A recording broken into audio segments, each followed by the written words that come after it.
Did you know that your money is not your money alone?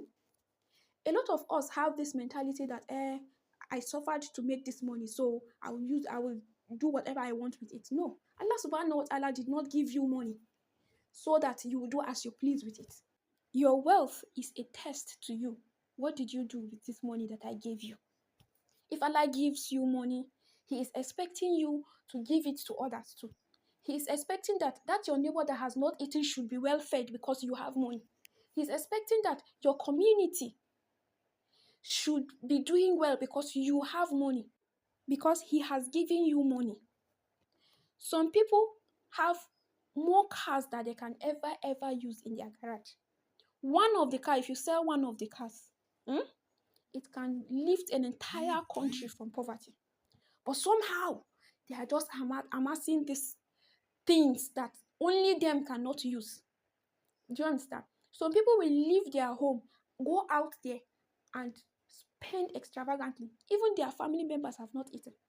They are hungry.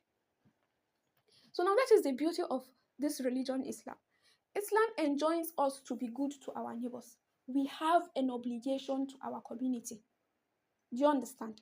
We are not an island. You are not supposed to think as an island. If you have to give to people that don't have.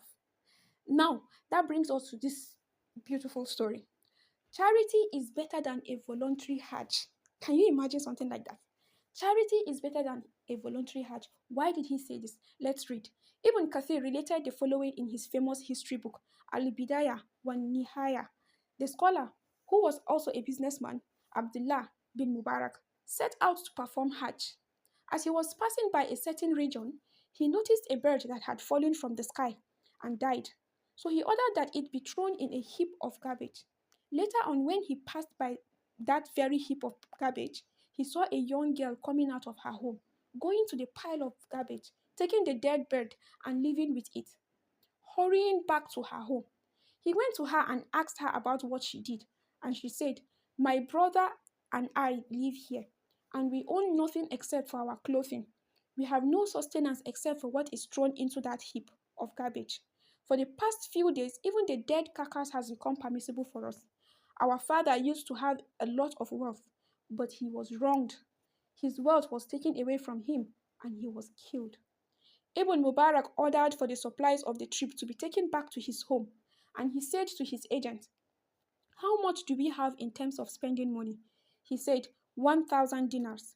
Abdullah said, "Take from that 20 dinars, which should be enough for our return journey, and give the rest to her, for that is better than our voluntary Hajj this year."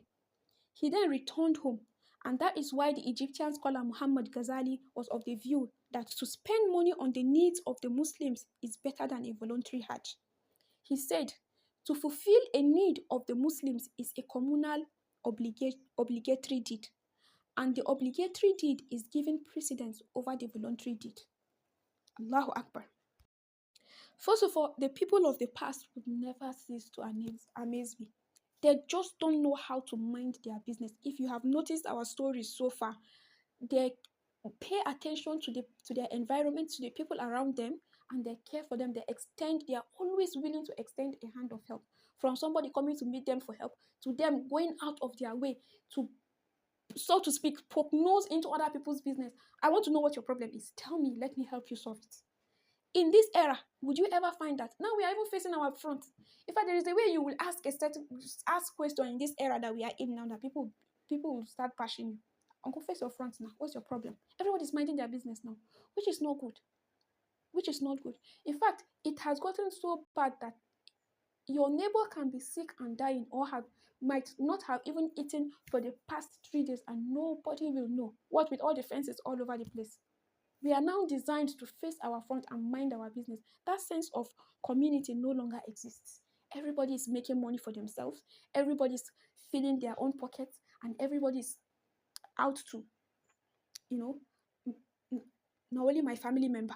I don't know any other person. The extravagance that is going on in this world. May Allah subhanahu wa ta'ala make obedience easy for us. May we be among those that will care for the people around us. Because if you notice from all our readings so far, as I will always say, Allah pays special attention to how you treat your brother. If you lift off a burden, if you lift a burden off of your neighbor or your brother, these are things that attract Allah's attention so much. If you notice so far from our stories, Allah loves it when you ease the affairs of His servants, and His mercy and blessing will come pouring upon you. I love how this man noticed the young child, first of all. Like, imagine they could have gone on like that and nobody would notice. This person is eating bread, a dead bread for that matter. As Muslims, you're not supposed to eat something that is already dead, but this is a dire situation. It was so bad that they had to make it permissible to themselves. And I loved how he cancelled what he was doing and just attended to them. This is not something you see all the time. Alhamdulillah Rabbil Alameen. May Allah count us among those that don't forget our neighbors. Don't forget to leave your comment. I want to hear what you think of on this. And don't forget to subscribe also, like and share. And I will see you in my next video. As always, I am Hawali. Bye.